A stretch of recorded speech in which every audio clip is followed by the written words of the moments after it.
advice. These guys are really nice.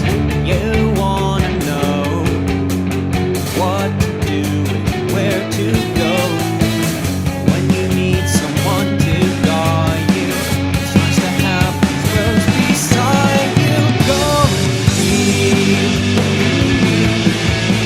go deep. Let's get deep. I'm going deep. Chad and JT.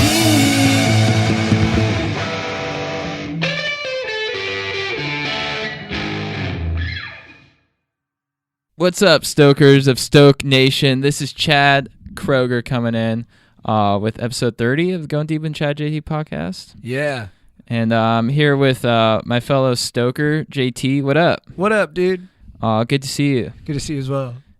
How you living? Good. I just went to couples therapy with my girlfriend. Oh, interesting. Yeah, so I'm hot off some major introspection. Yeah, you came in, it looks like you got a lot on your mind.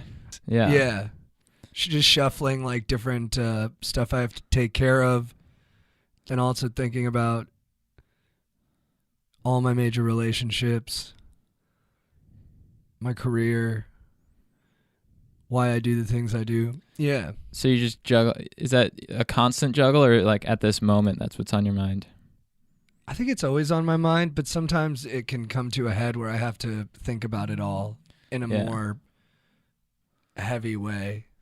That's heavy. Yeah. But you know what? It's great.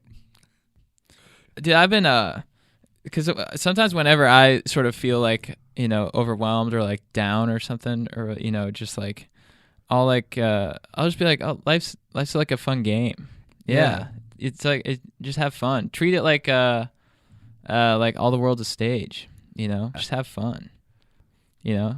What game do you think it is? If you had to say which game. Mario Kart. Nice. That's a fun one. Yeah. Sometimes you hit those bananas and you slip. Sometimes you have to shoot shells at another dude.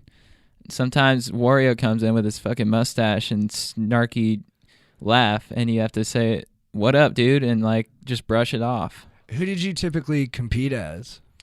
Or compete as? I was Toad a lot. I'd be Bowser. I think I was Bowser because I had a lot of like inner fantasies about being like a really just like tough dude that could just like fuck anyone up, because I was more passive in real life, but then I'd become Bowser and I'd just knock dudes around. So what about you? I always switched it up. I was never great at it, but I would always mix it up. And I guess if I had to pick who was my favorite, I'd like Mario.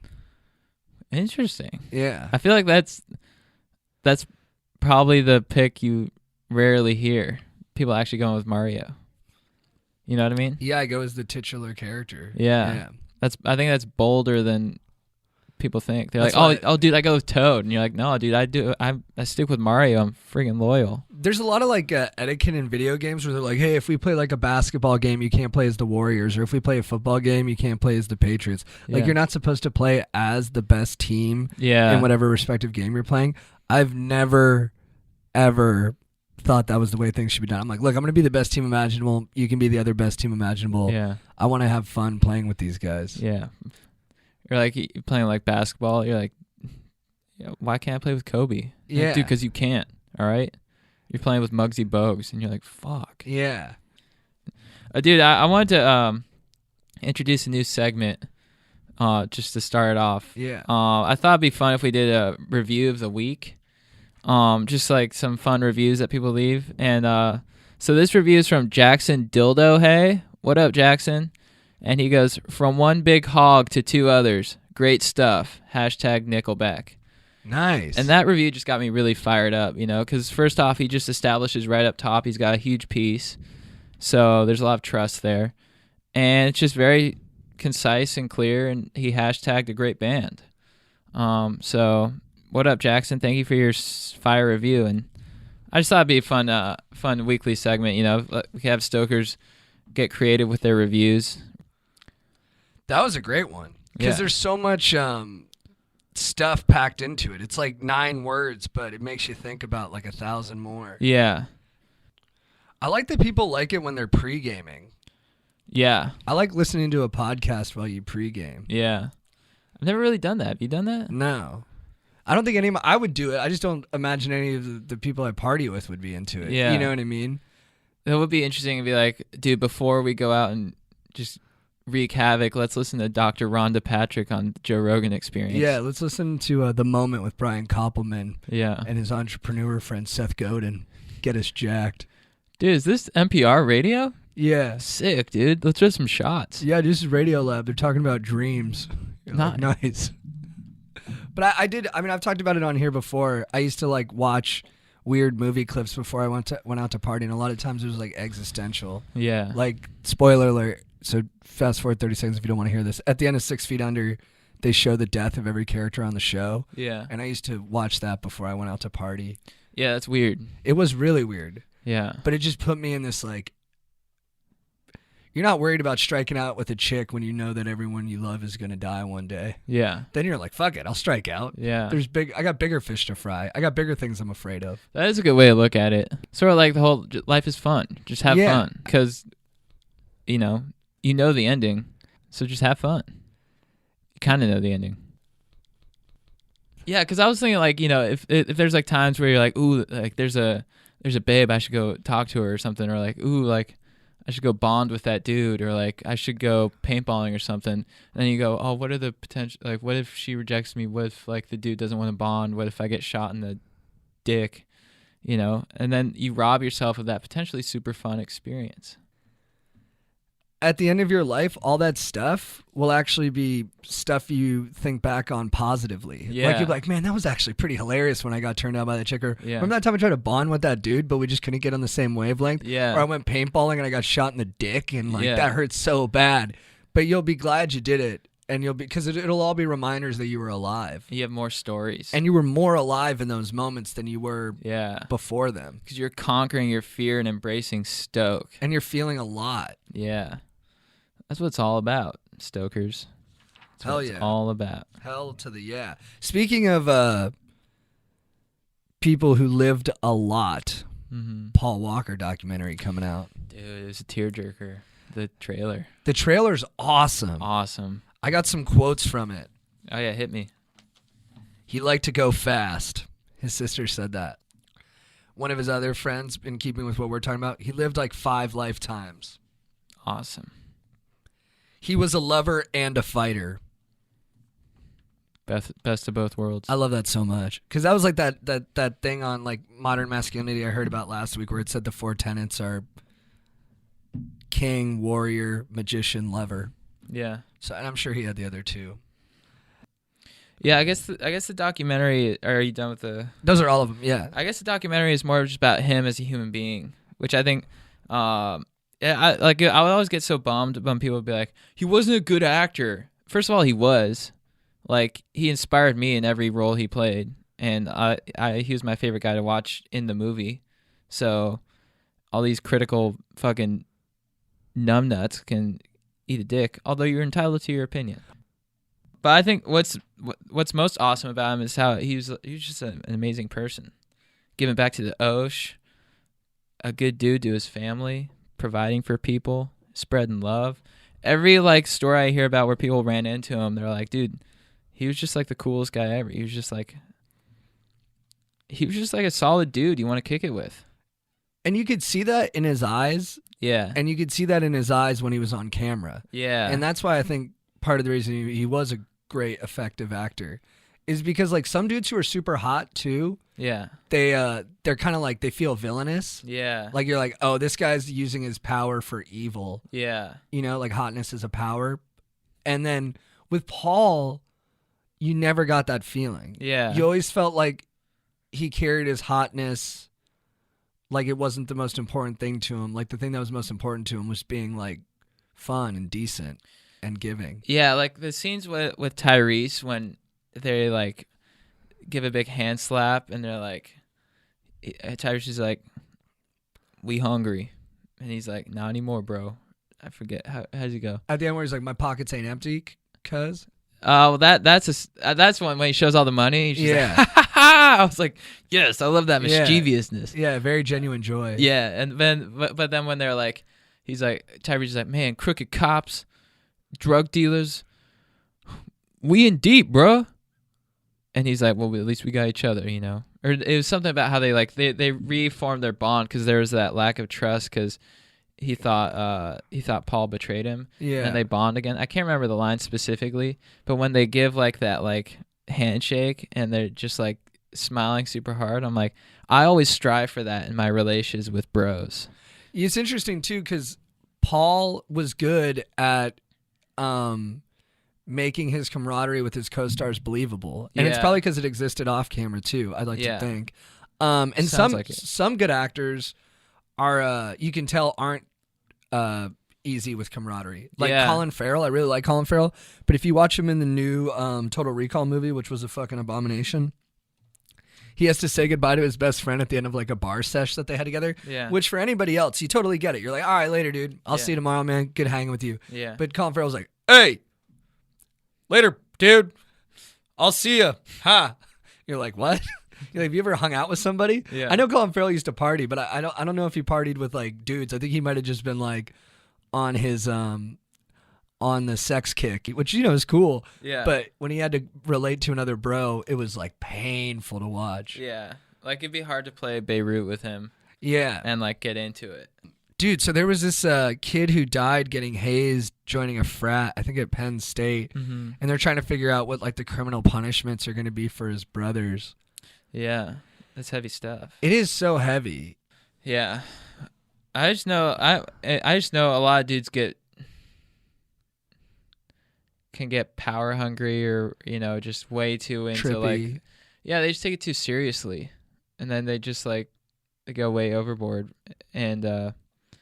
You know, I never tried to make pledges suffer.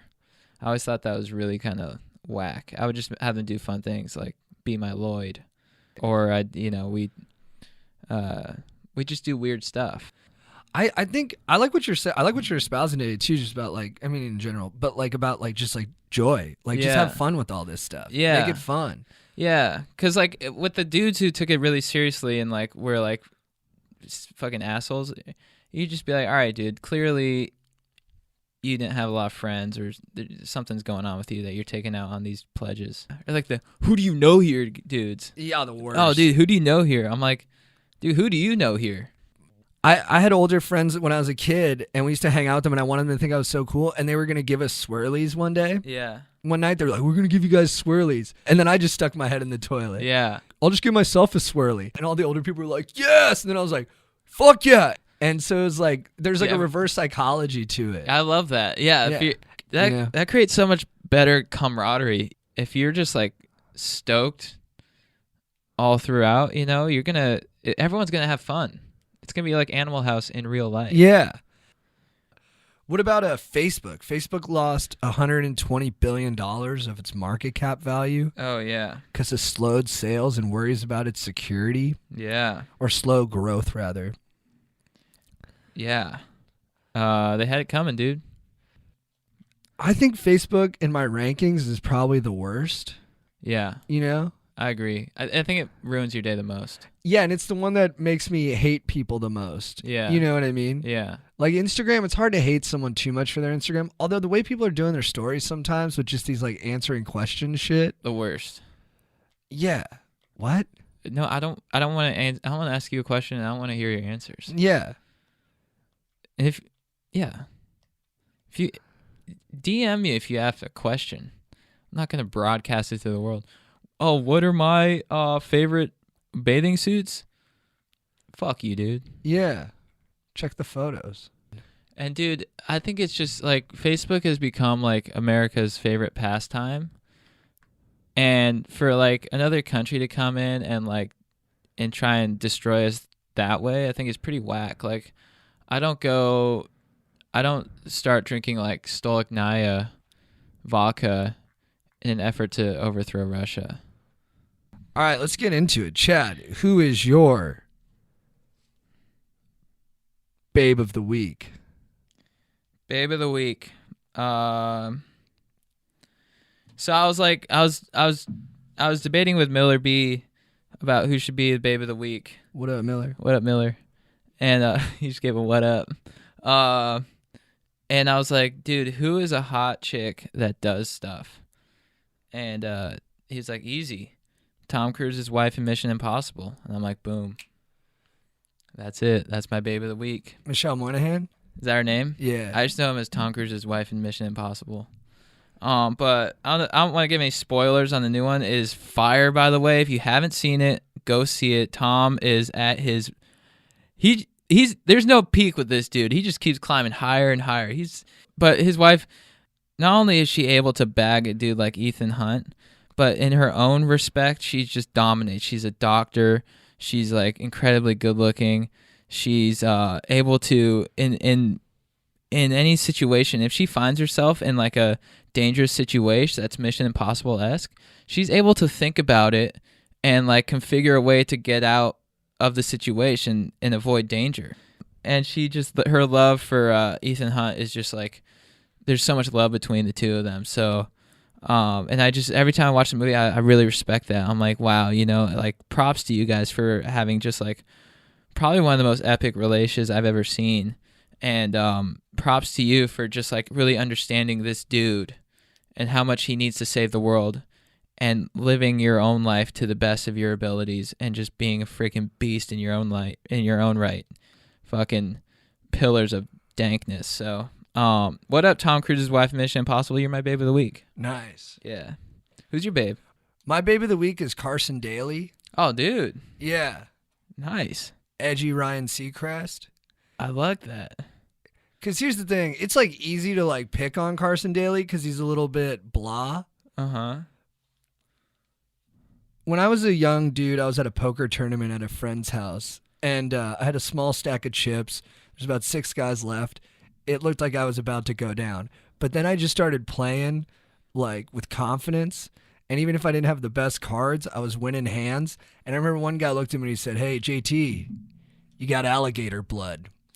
And that's what Carson Daly has. He doesn't have the best cards, but he keeps winning hands, and he's got alligator blood. The guy has been hosting TV for like 20 years. Last night, I pop on the Blue Tube, and there he is with Late Night with Carson Daly. He still has a show? This show is still going. That's fire. And I mean, I think he started when like Johnny Carson was ending his run. Yeah. And there's been like 30 different talk show hosts with his lead-in since he's had the gig.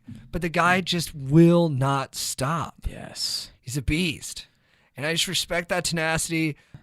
I respect the follow-through. And it's like, you may never get the critical love that you probably don't deserve, but I'll always respect the fact that you kept on going without it. So good on you, Carson. Yeah, what up, Carson? Dude, I love TRL so much. That was like my youth. That man. was his zenith. That was when he was at his best. Yeah, and that just, he just dominated that. He didn't take the spotlight too much. He was just like a good host. He was easy to be around. And dude, not to like be crude, but the guy's roster of people that he slept with. Does he have a sick roster? It's insane. Sick. All right, Chad, who is your legend of the week? All right, dude. I was in Pacific Beach over the weekend, and it was late night. We were getting burgers. We were at a burger and shake spot. I didn't eat the bun, Stokers. I didn't eat the bun. So we're getting burgers, right? I'm with my dogs, Eddie and Joe. And we're sitting there. We're about to order, and this dude comes in, pretty hammered. He was raging hard. Fresh off, probably coming from Thrusters or Mavericks, one of those hot spots. And he just strolls in, and he just looks me square in the eyes, and he goes, "Dude, should I eat first or piss first?" And I was like, "Piss first, dude." He's like, "Thank you so much." And he went and did it. And I was just like, wow, that is a friggin' legend, Because he was just so direct. He knew what he wanted to ask. He didn't put any fluff on it. And he lives his life. He tries to make his priorities clear, and he tries to live his life the best way. So he'll ask dudes, I was just like, wow, that dude, like, he really has like good intentions. He asks the right questions. Should I should I piss first or eat first? And I just thought that was really wise, and I was just like, wow, that guy's a legend. And like, he went and pissed, and then he got a burger, and I never got his name, so I know him as the eat or piss guy.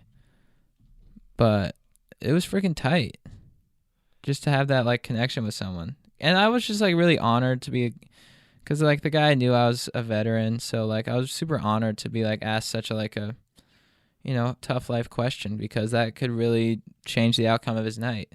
If he had ordered first and eaten first, he probably wouldn't have enjoyed his burger as much because he had to pee. And I also showed him where the bathroom was because he was so fucked up. Because he like sort of ran into like a wall kind of. And I was like, no, dude, it's over there. And he just like, oh, thank you, dude. So that's my legend. Awesome. Yeah. Who's your legend? My legend of the week is Courtney Love. Oh, tight. She could also be the babe of the week. You can flip my babe and legend this week. They qualify for both categories. You know, she's got this like specific kind of hotness, which is like nihilistic hotness. Like you get with Courtney Love when you just want to be like, you know what? Fuck expectations. Fuck the rules of society.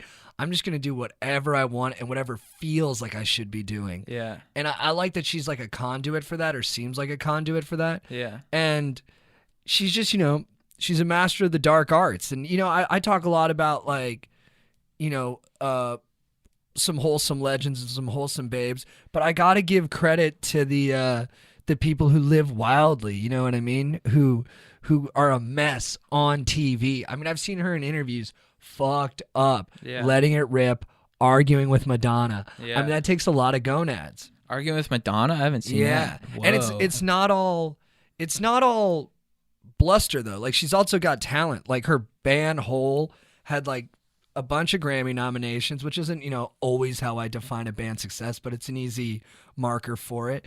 And she's a great actress. That's really where I don't know her music as well, but her acting in these Milos Forman movies, like in The People vs. Larry Flynn, about the guy who started Hustler magazine, she is tremendous. Mm-hmm. And I think she got nominated for a Golden Globe. You know, I wish she would have got an Oscar for something, but she's so good in the movie. She's so raw, she's so real, and she's so locked in. So she can party and she can bring you to the dark side and set your life on fire, but she can also deliver the goods in a structured way too. Yeah. And she's just, I read her Wikipedia page and it's as long as like Thomas Jefferson's. Like she's just lived a huge, robust life. Her roster, you know, harkening back to the Carson Daly stuff, is like ridiculous. It's got Billy Corgan from the Smashing Pumpkins, Kurt Cobain. I think she dated Trent Reznor from the Nine Inch Nails, and Edward Norton. Yeah. Who's kind of like the one who doesn't fit into that group. Beautiful. All right, who's your beef of the week? My beef of the week is with the sun. Whoa. Yeah, because it's making me too stoked. Like, I'm so stoked I can't do anything. You know? Like, my amp is just through the roof. Like, every time I wake up, like, the sun is just shining so hard. It's so hot. I'm so bronzed right now. Like, I need to put on some, like, tunes, maybe, like, Foo Fighters. I've been getting into that. Maybe some heavy metal or some, like, beats and just fucking, like, just be like, yes, you know? It's like, so I'm getting, like, too stoked, which is, like, a massive conundrum. Because, like, I always strive to be stoked, and then I'm, like, I always strive to be bronzed. I always strive to, you know, have the sun bless me with its rays and just give me energy like Superman. And now I'm like there, and I'm like I'm like overflowing, and I'm like, whoa, this is like so awesome. It's like kind of not awesome, because you know how you want to go in like waves, kind of. Yeah. Well, without anything to compare the awesomeness to, awesomeness might get lowered. Yeah. It might become normal. Yeah, the awesomeness is getting lowered, but the thing is, like, I don't want it to stop, you know? So I don't know. I've been sort of panicking, you know? Because you're living in so much stoke? Yeah. Fuck, dude. It's heavy, right? Super heavy. Like, I need to go read, like, a Dr. Seuss book or something. Yeah. I saw a kid today in the elevator wearing a shirt that said, "Autism is my superpower." And I wanted to ask him, like, are you actually autistic? Yeah. Who makes that shirt? What's your beef? My beef of the week is with David from The Bachelorette. David got sent home from The Bachelorette because he couldn't stop focusing on this superficial douchebag Jordan. And I played this. This was on my Instagram stories. But David is on a double date with. This was a couple weeks ago on the show too. But David was on a double date with the douchebag Jordan, who's like a model and always talks about how hot he is and just basically doesn't care. He just acts as douchey as he wants to, which I kind of respect. You know what I mean? Because at least there's honesty in that. And David couldn't handle it, so he sandbags Jordan. And instead of just letting Jordan do himself in with his douchey behavior, David gets fixated on Jordan and feels like there needs to be justice and goes too far and tells Becca, the girl that they're competing for, that Jordan said that he thought he could do better than her, which he never said. So David, in trying to battle Jordan, loses himself. Yeah. And then Jordan comes back and gets pissed, and this is what he says to David when he finds out what he said. A girl could hear, and you told Becca I said I could see myself settling. Just being honest, man. In all walks of life, I'm an honest person. When have I said that? I expect you to stick to your story, but it's all fabricated. It's all manipulated. You came in here saying you want to be an honest guy? I am. Be an honest guy, man. I'm an honest, genuine person. You honestly, you're uninspiring. You lack integrity. You lack passion. You lack charisma. You lack your own personality. Go in the real world and go make a name for yourself before you come to try to ride mine, okay? Funny I'm such an honest person, and it was one of the best takedowns ever. That was a huge takedown. And the douche won because he never pretended to be something he wasn't. And he could see in this other guy that he lost himself. And Becca sent the nasally voice guy home first. Yeah. It's not about him. It's about you. It's about the girl. Yeah. And I just think it's a smart thing for all of us to think about. Like, we get caught up in our beefs, and it becomes more about winning the beef than winning our life. You know what I mean? Wow. They both sounded pretty whack, just their voices. I was like, I hope she chooses me. She probably would have. You'd kill on that show. Nah, dude. Why not? You'd kill. What would be your approach if you went on like The Bachelorette? I'd play it cool. I'd just be hanging. And then, but if she wasn't vibing with that, maybe I'd write her. Maybe I'd make a music video for her then. Oh, that'd be cool. Yeah, that's my approach. That's what's up. How would you handle it? Dude, I think I would just try to get in there, find some common ground, find what we're both into, see if we have shared kind of interests and stuff like that. And then I think I would, instead of being hyper competitive with the other dudes, I mean, obviously I'd be competitive with them, when we do challenges and stuff, I'd want to throw a hatchet the best. But in terms of just the day-to-day competition, I think I'd just try to chummy up with the dudes. Yeah. And just try to be stoked for them. Yeah. And when she sent home Will or someone I liked, I'd be like, dude, you sent home Will? I'd be like, oh man, Will was super cool. Yeah. Will was a good dude. And I think, that good karma will reward itself. And you look good on TV, and then you get a hosting gig afterwards or something. You'd be like the most honorable contestant ever. Yeah, I try to keep it honorable, not sandbag anybody, and just and actually be genuinely happy for them if other people succeeded. You know what I mean? I mean, deep down, I don't want everybody to die. Yeah. But superficially, I'd be just jacked and stoked for everybody. I feel like they would, even if you don't win the love, they'd probably name a rose after you, like the JT Parr honor Miss rose. Congeniality, yeah. Yeah. Hey, Stokers of Stoke Nation. This is Chad Kroger coming in with the Going Deep with Chad JT podcast. Hey, guys, guess what? Boning, that's a part of life. It's one of the pillars, and it's something that most people do. And it's something that can really be enjoyable because there's something called nerve endings, and that makes boning really pleasurable. And then there's a lot of chemicals that go into it.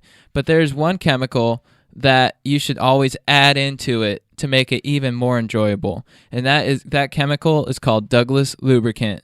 And don't be swayed by the word chemical, because it is completely organic, not harmful, doesn't harm any animals. I believe they originally, I think it was all human testing. I don't think any rats were involved in testing. And they just make a really solid, smooth product that's going to enhance your boning experience times 10. So when you bone, choose Douglas. And they also come with a bunch of flavors. Anal, original, strawberry. And I think they just came out with Dolce de Leche, which is pretty sick. So Guys, when you bone right with Douglas. Well done. Do you want to do an ad? Yeah, my ad's for UCI baseball. They got a good solid program over there.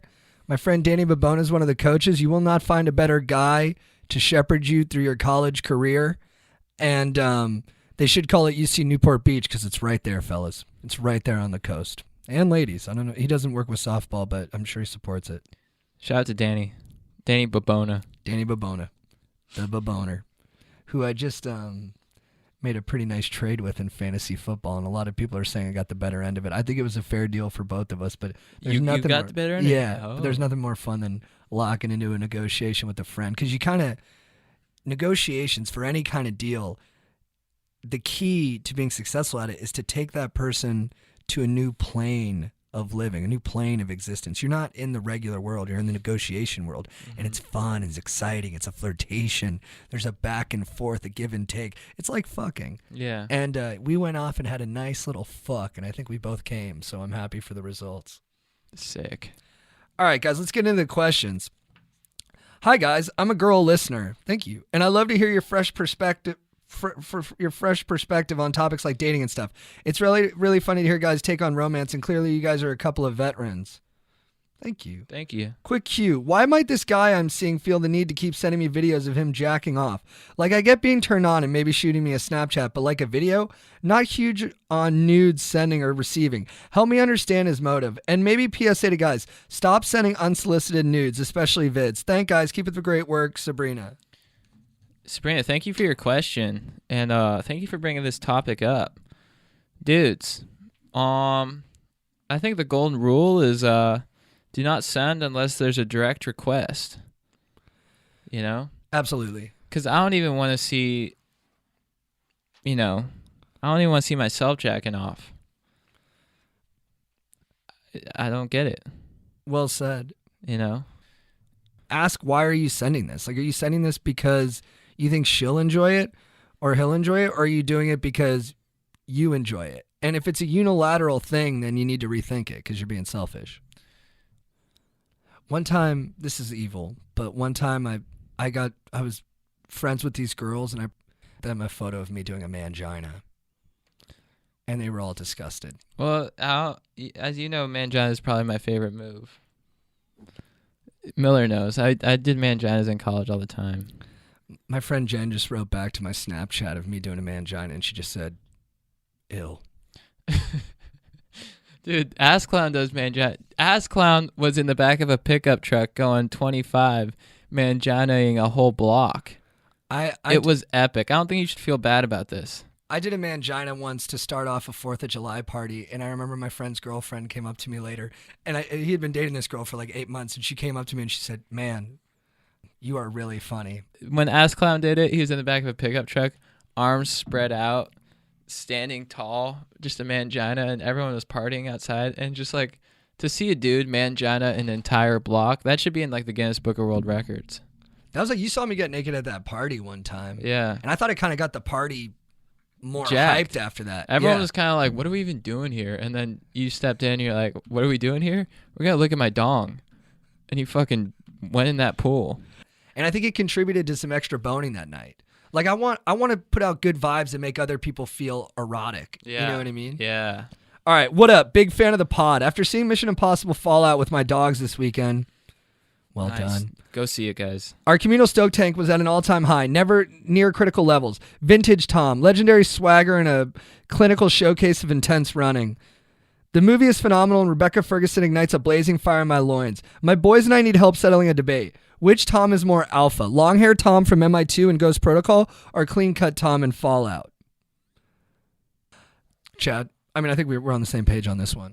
The flow. The flow, The dude. flow. Come on. It inspired my flow. You must have upset your friends earlier in the day and they just wanted to be contrarian, because I don't know Yeah. anyone in their right mind who thinks like crew cut Tom is better than flow Tom. Yeah. It takes away from how much of a god he is. Hey dudes, love the pod and love being fucking stoked. I like Protein, the Sun, my bros and babes. Good. Whenever I have all 4 of those in my life, my stoke level skyrocketed higher than Bruce Willis in Armageddon. However, I've run into a predicament regarding bros. I went spear fishing with my dog Casey. I saw a massive yellowfin tuna, assumed Poseidon's stance, and went to take a shot. Unfortunately, Casey got in the way and I speared him in the ass. He's fucking pissed, but I'm fucking pissed because I didn't get the tuna, and now I have to settle for some raw fucking Ralph's tuna. We're beefing pretty hard. Don't get in the way of my fucking spear, dog. I'm fully set on smashing some tune. How do we squash this beef, Brady? Beef over tune. I'd worry more about mending your friend's ass. Yeah, you gotta think about your friend's ass. You gotta let go of the fish and... Yeah, I'd say tuna is delicious and I love it and I eat it almost every day. And It's a good point. There's nothing better than seeing like a tuna in the water and having a spear and just launching it through it. But you don't want to get overzealous about tuna. You know, you gotta think about your buddy, and you know, he only has one ass. And there's a lot of fish in the sea. What's up, bros? First, I want to say this is the greatest podcast I've ever listened to, so keep it up. Thank you. This weekend, I've gotten into quite a predicament. My great uncle B is super rich and has a fat beach house that is perfect for ragers. This Sick. weekend, me and my buddy Richie were going to throw a legendary Ennis Summer Bash, but when we arrived at the house, I found my uncle dead in his upstairs bedroom. Oh, fuck. People are already on their way to the beach house, so my buddy claims we should just lock the door and wait to deal with it until after the party. What do we do, George? Wow, dude, that's a major conundrum. Fuck. So, yeah, you're not going to be able to bring your uncle back to life. Mm-hmm. You're not going to be able to stop this party, so make the best of So it. have the party. Yeah. Maybe, yeah, and maybe just, you know, lock the door to where your uncle is. Yeah, hide the body. 'Cause you know, you don't want some weird stuff happening, or it could just be a big party foul. I mean, I've never been to a party with a dead body, but I'm sure if like I ran into one, like I would, you know, that would make me want to do a beer bong like way less. Sup, Stoke Daddies? I have a situation that has really put me in a mental pickle. I was coming down the main slide at the Splash Zone last weekend getting bronzed, and when I get to the bottom, I look up and see one of the most bodacious babes of my life. Only problem is we have the same haircut, high and tight. I ended up getting her number, and we were feeling each other out in the kiddie pool for a while.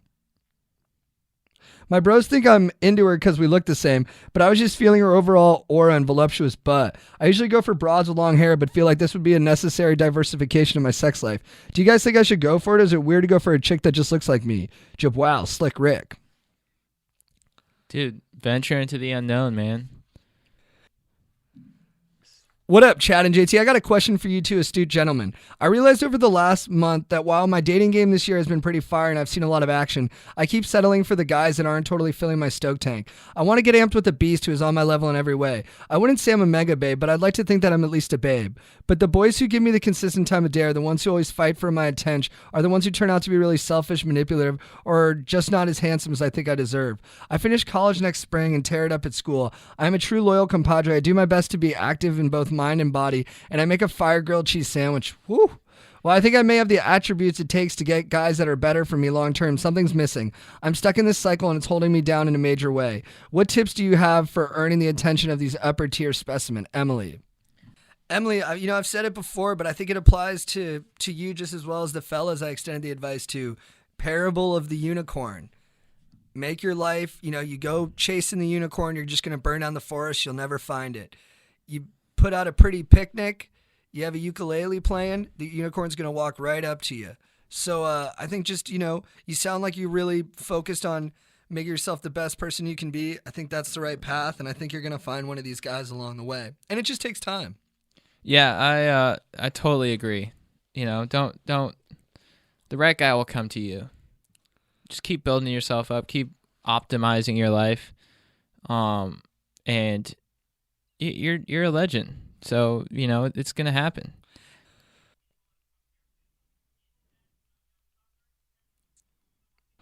All right, so my movie quote of the week is from the Mel Gibson movie, The Patriot. Mel Gibson plays a guy who wants to stay out of the Revolutionary War because he's experienced too much violence in his past, fighting in the French Indian War where he did some terrible things. And so he decides that he's not going to fight in the revolution, even though he's being heavily recruited by all the big American fighters. And his son decides to go fight, played really well by Heath Ledger. And like when he's leaving, this isn't the quote, but it's a good one. He's like, Heath Ledger's like, you can't stop me from fighting. I'm not a child. And Mel Gibson, and only the way he can, where his voice shakes a little bit, he goes, "You're my child." But so his son goes off to battle, and then one night the son comes stumbling back into the house like shot. So Mel Gibson takes care of him. In the morning, the British soldiers come by, led by this evil colonel played by Jason Isaacs, played really well by Jason Isaacs, and they kill one of Mel Gibson's sons who tries to intervene and stop them from arresting Heath Ledger, and they take off with Heath Ledger. So Mel Gibson leaves with his other 2 sons to rescue Heath Ledger, and they're loading all their muskets, and they're in the forest that Mel Gibson knows like the back of his hand, and before they ambush the British troops, he looks at his sons and he goes, "Samuel, do you remember?" And he goes, "Yeah, Dad. Aim small, miss small." And I was like, fuck yeah. Because that really does work with shooting stuff. Like if you look at the target, instead of trying to hit the whole target, just aim for a very small part of the target. And if you aim small, you miss small. You won't miss by as much if you're just trying to hit the target overall. And that's just good advice for life, people. Know what you want. Know what you're going after. Get super specific. And then if you miss, you'll still end up pretty close to it. Beautiful. Yeah. Okay, mine, dude, Patriot, one of my favorite movies. So good, dude. So good. Mine is from New Mission Impossible Fallout. When Tom Cruise's wife asks Ving Rhames, she's like, "So how is he?" And he goes, "Oh, you know, same old Ethan." And I was so pumped, because he is who he is. Be who you are. Never change. If you need to go on impossible missions, fucking do it. Don't change for anyone. Don't change because your government might turn against you and try and fuck you up. Do it, dude. Be who you are. Can you imagine if Ving Rhames was like, "Oh, he's been a little bit, up and down. He's been sort of like thinking about," we should be like, "What?" If you're like, "That's not Ethan." And he's like, "Yeah, that's not. He should be flying a helicopter into a mountain right now." Perfect. So that's his bliss. Are we good? Let's do it. All right, guys, that'll be it for episode 30 of the Going Deep with Chad and JT podcast. Thank you guys so much for everything, for being stokers, for just being I met some stokers this weekend, dude, and they're the friggin' best. They're just awesome. So thank you guys for just being awesome. Thank you for writing in, and leave a review, because those are you can be a review of the week, and make it cool, make it weird. That's what we like. So leave a review. Check out our Patreon, patreon.com/ChadGoesDeep for more content. And yeah, that's it. JT? That's it, Stokers. Later, Stokers.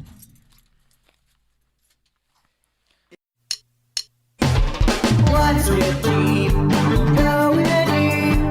Chad and JT.